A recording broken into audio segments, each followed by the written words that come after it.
नमस्कार, मैं Sheetal Meena, lecturer mechanical engineering from government polytechnic college Bikaner, Rajasthan. आज का हमारा टॉपिक है इंस्टॉलेशन ऑफ मशीन टूल्स। तो आइए स्टार्ट करते हैं। इंस्टॉलेशन ऑफ मशीन टूल्स में the first step, even before testing a machine tool for acceptance test, is its installation. यानी इंस्टॉलेशन का काम मशीन टूल की टेस्टिंग और कमीशनिंग से पहले किया जाता है। उसमें कुछ खास पॉइंट्स हैं जो आपको नोट डाउन करने हैं। The first point is deciding a suitable location for the machine tool. Machine tool को कहाँ लोकेशन, उसकी लोकेशन डिसाइड करनी कि कहाँ उसको फिक्स करना है। Second is laying out a proper foundation plan. हमें अपना प्रॉपर फाउंडेशन प्लान बनाना है, इसके लिए किस तरीके का फाउंडेशन तैयार किया जाए। Third is preparing the foundation and curing it, यानी कि फाउंडेशन तैयार करना और उसे करिंग मीन्स उसको कूल डाउन होने पर, ड्राई होने पर उसको स्ट्रांग होने देना। Then fourth is slinging the machine tool, यानी मशीन टूल को लेकर आना प्रॉपर फाउंडेशन वाली जगह पर। Fifth is lifting and erecting the machine tool on the foundation, यानी फाउंडेशन के ऊपर सही तरीके से सही पोजीशन पर हमारे मशीन को खड़ा करना। Six is levelling the machine tool foundation के ऊपर खड़े होने के बाद में उसका प्रॉपर लेवल चेक करना। Then next is connecting the foundation bolts and grouting them, यानी फाउंडेशन बोल्ट कनेक्ट करके फाउंडेशन बोल्ट लगाकर ग्राउटिंग मींस उस पर बाकी का जो सीमेंट वाला जो मसाला है उसको सेटल कर देना। Then next is second levelling after the foundation bolts are set. Foundation bolt के सेट होने के बाद में उसकी फिर से दोबारा लेवलिंग की जाती है।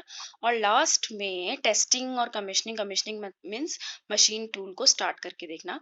तो टेस्टिंग और कमीशनिंग के पहले भी उसका लेवलिंग चेक की जाती है कि वो प्रॉपर पोजीशन पर खड़ी है कि नहीं है। तो इस तरीके से स्टेप बाय स्टेप ये पूरा इंस्टॉलेशन का प्रोसेस होता है।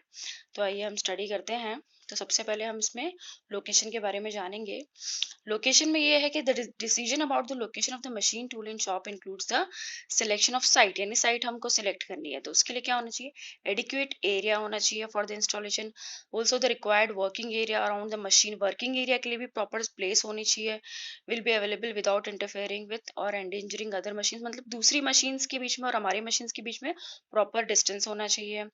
देन सिलेक्टेड लोकेशन जो है वो उसमें फ्री ऑपरेशन हमारा हो सके without any interference. Then next is space available जो होता है वो सफिशिएंटली इनफ होना चाहिए कि ऑपरेटर अपना काम अच्छे से कर सके, मूविंग पार्ट्स उसमें फ्रीली लाया जा सके, ले जाया जा सके। देन मशीन टूल्स के साथ साथ उसमें इनफ स्टोरेज स्पेस होना चाहिए रॉ मटेरियल्स को स्टोर करने के लिए, जो यानी कि जो हमें जरूरत पड़ने वाली है और जो हमारे पार्ट्स तैयार हो गए हैं उनको रखने के लिए भी प्रॉपर प्लेस होनी चाहिए। तो इस तरीके से हमें प्रॉपर लोकेशन का और एरिया का हमें साइट डिसाइड करना है कि हमारे मशीन टूल को, हमारे मशीन को कहाँ फिक्स करना है। उसके बाद हम स्टार्ट करेंगे मशीन का फाउंडेशन बनाना। तो फाउंडेशन जो है that is the important part of the machine tool installation. Installation का सबसे इम्पोर्टेंट पार्ट है। तो इसमें हमें कुछ बातों का ध्यान रखना है, तो आप नोट कर लीजिए। तो सबसे पहले to act as the base to support the entire weight of the machine tool. तो फाउंडेशन क्या होता है, फाउंडेशन एक बेस बनाया जाता है जिसके ऊपर आप मशीन को रख सकें, ताकि वो जो बेस है वो उसको सपोर्ट प्रोवाइड करने के साथ साथ उसका वजन झेल सके। मशीन टूल के साथ साथ उसमें जो वर्क पीस लगाया जाता है, जो टूलिंग्स है, माउंटिंग्स है, नेसेसरी सब जब एक साथ वर्किंग ऑपरेशन में काम करते हैं, जब अपनी अपनी जगह पर स्थापित हो जाते हैं, तो वो पूरा जो उसका जो लोड है उसको हैंडल कर पाए, तो उस तरीके का फाउंडेशन हमें बनाना है। Then second is the to help in maintenance of the alignment of the machine tool, its mechanism and moving parts, यानी कि उसके अलाइनमेंट को प्रॉपर तरीके से सपोर्ट प्रोवाइड कर सके, मशीन की टाइम टू टाइम मेंटेनेंस हो सके उस प्रॉपर एरिया में। तो उस चीज का ध्यान रखना है। देन उसके मूविंग पार्ट्स जब मूव कर रहे हैं तो कितना प्रेशर अप्लाई कर रहे हैं, कितना फोर्स अप्लाई कर रहे हैं, तो उन सबको झेलने की भी होनी चाहिए उसमें कैपेसिटी।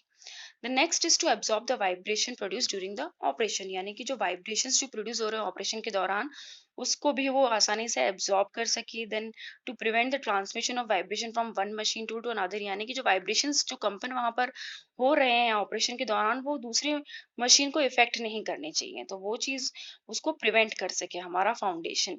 और पांचवा है to provide such height to the machine tool that its operation is convenient to the operator, यानी कि इस तरह की हाइट प्रोवाइड कर सके ताकि आपका ऑपरेशन आसानी से हो सके कन्वीनियंट पोजीशन पर, और ऑपरेटर जो है उसके लिए वो परफेक्ट हाइट होनी चाहिए कि उसके सामने वो आसानी से टूल को लोकेट कर सके, वर्कपीस को लोकेट कर सके। तो इस तरीके की हमें हाइट बनानी चाहिए फाउंडेशन की। तो डिफरेंट टाइप ऑफ फाउंडेशन आप स्टडी कर सकते हैं। तो उसमें सबसे पहला है, डायग्राम में आपको दिख रहा है, that is the block type machine foundation. Generally 3-4 तरीके के फाउंडेशंस होते हैं। तो ब्लॉक टाइप फाउंडेशन क्या होता है, सॉलिड फाउंडेशन कहलाता है, जो कि सीमेंट कंक्रीट से बनता है, या समटाइम्स ब्रिक्स ईंटों से भी बना सकते हैं। तो उसमें क्या होता है कि उसमें फाउंडेशन बोल्ट्स फिक्स किए जाते हैं। उसके बाद उसके ऊपर आप मशीन उसके टॉप सरफेस पर रख सकते हो। तो ये एक सॉलिड टाइप का फाउंडेशन हो गया। नेक्स्ट जो है वो एक जिसका नाम है बॉक्स टाइप फाउंडेशन। तो ये हॉलो टाइप फाउंडेशन होता है, यानी बीच में से एक खोखला होता है। मशीन को इसके ऊपर के सरफेस पर रखा जाता है। तो मास ऑफ दिस फाउंडेशन जो है वो है लेस देन ब्लॉक टाइप जो हमने पहले पढ़ा था, बिकॉज इसमें जो बीच का सरफेस है वो खाली रहता है। Next is wall type foundation. Wall type foundation में क्या होता है कि ये भी सीमेंट और कंक्रीट से बन सकता है, या फिर ब्रिक्स ईंटों से बन सकता है। तो in either case it consist of strong base रहता है इसका, which are erected to parallel vertical walls. तो दो वॉल्स के जरिए जो आप नीचे का पोर्शन देख रहे हैं, तो वो काफी ज्यादा उसको सपोर्ट प्रोवाइड कर रहे हैं। वॉल्स बने हुए हैं दोनों तरफ, तो उन वॉल्स के ऊपर जो है मशीन रखी जाती है। तो ये दोनों जो वॉल्स हैं वो हमारे मशीन को सपोर्ट प्रोवाइड करते हैं। और उसके बाद जो आता है वो है फ्रेम टाइप फाउंडेशन। तो फ्रेम टाइप फाउंडेशन जो है, तो मशीन जो है इसके ऊपर रखी जाती है इसके टॉप सरफेस पर। तो this type of foundation specially favoured for rotating type machine होती है, जो हाई स्पीड पर ऑपरेट करती है। तो उसके लिए हम इस तरीके का फाउंडेशन बनाते हैं। नाउ कुछ फैक्टर्स हम स्टडी करते हैं कि फाउंडेशन बनाते वक्त किन चीज़ों का हमें ध्यान रखना चाहिए। तो वो आप देख लीजिए। तो सबसे पहला है वेट ऑफ द मशीन। तो हमें जिस मशीन के लिए फाउंडेशन बनाना है, तो उसके वेट के ऊपर हमें खास ध्यान रखना है। Heavier machine needs stronger foundation and lighter machine needs lighter foundation. तो इस तरीके से कुछ मशीन्स को तो फाउंडेशन की जरूरत भी नहीं पड़ती, वो ग्राउंड बेस पर आप आसानी से उसको फिक्स कर सकते हो। तो सब for example 250 mm deep concrete foundation or 500 mm deep concrete brick foundation can be used for drilling, milling, etc. up to 4 tons की जो मशीन है, ड्रिलिंग मिलिंग मशीन्स, उनके लिए हम इस तरीके के फाउंडेशन बना सकते हैं। और दूसरा जो फैक्टर है वो है सॉइल, यानी कि जहां पर आप फाउंडेशन बना रहे हो, जिस जगह पे आप इंस्टॉल कर रहे हो अपनी मशीन को, तो वहां का सॉइल किस तरीके का है। तो capacity to bear load without settling down और डिसइंटीग्रेटिंग, यानी कि बिना बिखरे, बिना टूटे, वो जो सॉइल है वो वहां पे उसको लोड को बेयर कर सके, लोड को सहन कर सके। तो उस तरीके की उसकी कैपेसिटी होनी चाहिए। Since the entire weight of the machine tool is ultimately transfer to the soil में ही ट्रांसफर होना है, तो उसकी जो बेयरिंग कैपेसिटी है उसको हमें ध्यान में रखना है। तो एग्जाम्पल में आप देख सकते हैं कि जो मार्शी सॉइल होता है, तो उसकी बेयरिंग कैपेसिटी काफी कम होती है, that is 5000 kg per square metre, will essentially need a larger foundation of RCC. तो यहाँ पर हमें क्या करना पड़ेगा, अगर इस तरीके का सॉइल है तो हमें आरसीसी का बड़ा फाउंडेशन बनाना पड़ेगा। तो सॉइल के अकॉर्डिंगली हम फाउंडेशन के साइज को सिलेक्ट कर सकते हैं। नेक्स्ट इस फाउंडेशन बनाते वक्त हमें वाइब्रेशंस का भी ध्यान रखना है। तो जो वाइब्रेशंस हैं जो मशीन टूल्स में है, वो क्या करते हैं कि अनबैलेंस्ड फोर्स क्रिएट करते हैं, such as due to shock loads, misalignment parts. तो काफी सारे रीजंस हो सकते हैं इसके। तो इसमें हमने ये ध्यान रखना है कि it is almost impossible to perfectly, किसी भी मशीन को परफेक्टली बैलेंस करना तो मुश्किल है, क्योंकि ऑपरेशन के दौरान उसमें थोड़ा बहुत कंपन और थोड़ा बहुत मूवमेंट हो भी सकता है, हिल भी सकती है। तो as such the proper foundation इस तरीके का बनाना है, तो it can not only absorb the vibration but also prevent the transmission, यानी कि वही जो हमने पहले डिस्कस किया था कि वाइब्रेशन को एब्जॉर्ब करे और उसे दूसरे आसपास के एरिया में ट्रांसफर होने से रोके। देन ड्राइविंग मोटर, हमें मोटर कितने हॉर्स पावर की यूज कर रहे हैं, तो वो भी बहुत इंपॉर्टेंट रोल प्ले करता है।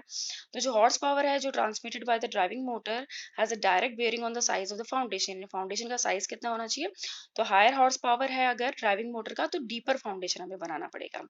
और उसी तरीके से जो नेक्स्ट जो फैक्टर है वो है डायरेक्शन ऑफ मोशन। तो डायरेक्शन ऑफ कटिंग मोशन जो है कटिंग टूल का, वो किस तरफ हो रहा है, तो वो हमें बताता है कि it has the significant bearing on the size of the foundation को हम उसमें सिलेक्ट कर सकते हैं। तो हॉरिजॉन्टल मशीन टूल जो होते हैं will need a heavier foundation की जरूरत पड़ती है, बल्कि वर्टिकल मशीन टूल के बजाय। तो वर्टिकल मशीन टूल्स में हम फाउंडेशन थोड़े से लाइट बना सकते हैं, लेकिन हॉरिजॉन्टल मशीन्स में हमें जो है फाउंडेशन वो काफी हैवी बनाना पड़ेगा। तो ये थे फैक्टर्स। तो फाउंडेशन बनाने के लिए हमें फाउंडेशन प्लान बनाना पड़ता है, यानी कि किस तरीके से हम फाउंडेशन तैयार करें। तो उसके लिए हमें डिटेल ड्राइंग बनानी पड़ती है, जिसमें हमें काफ़ी सारी इन्फॉर्मेशन हमारे पास कलेक्ट करके रखनी चाहिए पहले से। तो वो है कि डायमेंशन कितना होना चाहिए, उसकी प्रोफाइल, मशीन की प्रोफाइल क्या है। तो principal dimension and profile of the machine हमें पता होनी चाहिए। Size and shape of the foundation, foundation का शेप कैसा होना चाहिए, उसकी साइज कितनी होनी चाहिए और किस मटेरियल से हमें उसे बनाना है। Then location of the mechanism areas needed for opening the operators की पोजीशन के अकॉर्डिंगली किस, कहाँ पर हमें किस तरीके का एरिया लोकेट करना है। Then location of holes and recesses to accommodate foundation bolts, जहाँ पर लगेंगे वहां पर हमें ऑलरेडी होल बना के रखने हैं। देन मशीन के वेट के अकॉर्डिंगली हमें फाउंडेशन बनाना है, और साथ ही साथ करंट सप्लाई और पावर केबल्स, उनकी लोकेशंस कहाँ से ट्रांसफर होंगे, तो उनके लिए भी हमें प्रॉपर जगह बनानी है जहाँ से पावर केबल्स और करंट सप्लाई केबल्स हम निकाल सकें। तो इस तरीके की ड्राइंग से हम क्या कर सकते हैं कि फाउंडेशन प्लान अच्छे से बना सकते हैं। तो प्रिपेयर करने के लिए वो था अपना इनिशियल प्रैक्टिस, थी हमारी जो इनिशियल प्लान था हमें क्या करना है। तो एक बार फाउंडेशन प्लान जब बन जाता है, तब हमें फिर उसको क्या करना है कि स्टार्ट करना है कि फाउंडेशन बनाना। तो सबसे पहले क्या करना है कि हमें एक, पहले जैसे कि आप कोई भी बिल्डिंग बनती है, कंस्ट्रक्शन होता है, तो उसकी पहले नींव बनाई जाती है। तो इसी तरीके से हमें मेकिंग द मार्क करना है, हमें marking the length and breadth of the pit, यानी कि जो हमारी जो नींव है, हमारा जो गड्ढा बनेगा, उसकी गहराई कितनी होगी, उसकी लेंथ कितनी होगी, उसकी ब्रेड्थ कितनी होगी, और हमें कितना सॉइल उसमें से निकालना है वो हमें चेक करना है। Laying the bottom pad in the pit to level its bottom, तो यानी फिर एक स्ट्रेट बॉटम पैड बनाना है अंदर गड्ढे के अंदर। Then preparing and laying a box type form in the pit, तो उस गड्ढे के अंदर ही हमें स्टार्ट करना है box type foundation banana. Of which the inner dimension will confirm the overall shape and size of the foundation. तो इस तरीके से उसकी शेप और साइज के अकॉर्डिंगली हमें पिट से हमारा फाउंडेशन बनाना है, यानी गड्ढे से स्टार्ट करना है। Placing the wooden plugs at the location, यानी कि जहां पर हमने फाउंडेशन बोर्ड्स लगाने हैं उनके लिए ऑलरेडी हमें होल बनाना है। देन स्टील रिइंफोर्समेंट की अगर जरूरत पड़े जगह जगह पर, तो हमें उसका भी इस्तेमाल कर सकते हैं। देन उसके बाद में पूरे स्पेस को आपको कंक्रीट से फिल करना है। Then removing the inserted plugs, यानी जब कंक्रीट से आप फिल करते हो तब आप उसमें ऑलरेडी कुछ प्लग्स लगा के रखते हो, जहां पर आपको होल क्रिएट करना है, जहां पे आपको ओपनिंग बनानी है, जहां पे आपको केबल्स पास करने के लिए पैसेज बना के रखने हैं। तो उसको कंक्रीट लेवल पूरा हो जाने के बाद आप उसको रिमूव कर सकते हो। देन कुछ दिनों के बाद उसकी प्रॉपर सेटिंग और curing of flat foundation, curing means उसको ड्राई हो जाए, वो ठंडा हो जाए, और कुछ दिनों बाद 3 से 5 दिन बाद वो स्ट्रांग हो जाता है। तो then it is ready for the erection. Erection यानी कि मशीन को खड़ा करने के लिए हमारा फाउंडेशन तैयार हो गया है। तो एक बार जब फाउंडेशन तैयार हो जाता है, तो उसके बाद जो आता है वो है transportation and erection. Erection means machine को खड़ा करना, और ट्रांसपोर्टेशन मीन्स मशीन को वहां तक लेकर आना। क्योंकि जब मशीन हम जब रिसीव करते हैं कभी, जो मैन्युफैक्चरर है वो जो मशीन परचेज करता है, तो वो कहाँ से आ रही है, तो वो स्टोरेज एरिया में रखी हुई है या फिर डायरेक्टली वो ट्रांसपोर्ट के थ्रू उस लोकेशन साइट पे आ रही है। तो ये चीज हमें ध्यान में रखनी है। तो when ever new machine is received, तो इनिशियल इंस्पेक्शन तो होता ही है, जैसे कि उसमें कहीं डैमेज तो नहीं है, कहीं उसमें कहीं शॉर्टेज तो नहीं है किसी चीज की क्वांटिटी की। तो मशीन टूल वो सब चेकिंग होने के बाद फिर हमारी मशीन टूल रेडी हो जाती है उसके इरेक्शन के लिए, यानी कि प्रॉपर फाउंडेशन पे रखने के लिए। तो उसमें दो पॉसिबिलिटीज हो सकती है कि जो पैक्ड मशीन टूल है वो डायरेक्टली क्या होती है, ट्रांसपोर्ट के थ्रू हमारी साइट पर ही अनलोडेड हो, यानी जहां पर उसका फाउंडेशन हो। या फिर ऐसा हो सकता है कि उसको हम लोग पहले स्टोर में अनलोड कर दें और फिर ट्रांसपोर्टेशन के जरिए उसे प्रॉपर साइट पर लेकर जाएं। तो जो मेन जॉब है, जो पहला वाला जो है, उसमें तो हमारी मशीन टूल डायरेक्टली फाउंडेशन पर रख सकते हैं। जो दूसरा वाला है उसमें भी हमें उसको अनपैक करना है, तो उसको वापस उसको लिफ्ट करके उसको लेकर जाना है उसकी प्रॉपर जगह पर, बिना कुछ टूट फूट हुए। तो इसको हम देख सकते हैं कि हमारे जो हम लोगों को क्या करना है कि प्रॉपर जो डिवाइसेस यूज करने हैं उसको ले जाने के लिए एक जगह से दूसरी जगह तक, जो ट्रांसपोर्ट इंस्ट्रूमेंट्स जो होते हैं, तो उसमें जो है डिफरेंट टाइप ऑफ आप पुली ब्लॉक्स यूज कर सकते हो। तो selection of suitable pulley blocks, यानी किस तरीके की पुली ब्लॉक्स आपको यूज करने हैं, तो हमारे पास काफी तरीके के लिफ्टेड डिवाइसेस मौजूद रहते हैं इंडस्ट्रीज में, जैसे कि रोप ब्लॉक है फॉर लाइट लोड्स के लिए, वेस्टर्न पुली ब्लॉक है for light and medium loads के लिए, वॉर्म ब्लॉक है, it's a chain pulley and can be use up to 5 ton का लोड उठा सकती है। तो इस तरीके के हमें पुली ब्लॉक्स यूज करने हैं। देन डायरेक्टली हम पुली ब्लॉक्स के थ्रू क्या कर सकते हैं, फाउंडेशन पर हमारी मशीन को रख सकते हैं। तो सेकंड केस ये था कि स्टोर से लिफ्ट करके उसको लेकर जाना फाउंडेशन साइट तक। तो वो ट्रांसपोर्ट के ज़रिए आप उसको ले जा सकते हो या फिर उसको स्लिंग करना, यानी कि उसको हैंग करके भी एक जगह से दूसरी जगह आप ले जा सकते हो और उसको प्रॉपर प्लेस पर रख सकते हो। तो इस तरीके से हमारे पास slinging of machine block over foundation आप डायग्राम में देख रहे हैं कि इस तरीके से हम किसी ब्लॉक को भी हम स्लिंग करके ले जा सकते हैं प्रॉपर फाउंडेशन वाली जगह पे। तो इस तरीके से जब हमने मशीन को ट्रांसपोर्टेशन एंड इरेक्शनिंग हो गई, यानी कि मशीन ट्रांसपोर्ट होकर अपने फाउंडेशन प्लेस पर चली गई, उसके बाद जो हमारा काम है वो है लेवलिंग और अलाइनिंग, यानी कि हमारी मशीन प्रॉपर सही तरीके से प्रॉपर लेवलिंग के साथ फाउंडेशन पर खड़ी है कि नहीं। तो upper surface of the foundation is properly levelled after concreting work होने के बाद उसको प्रॉपर लेवल किया जाता है। After the placing of the machine tool, the next step is to level the machine tool को हमें लेवल करना है। तो ऑपरेशन जो है वो काफ़ी केयरफुली परफॉर्म करना पड़ता है, क्योंकि एक्यूरेसी ऑफ द मशीन जो है डिपेंड करती है कि हमारी मशीन प्रॉपरली लेवल की गई है कि नहीं की गई है फाउंडेशन पर।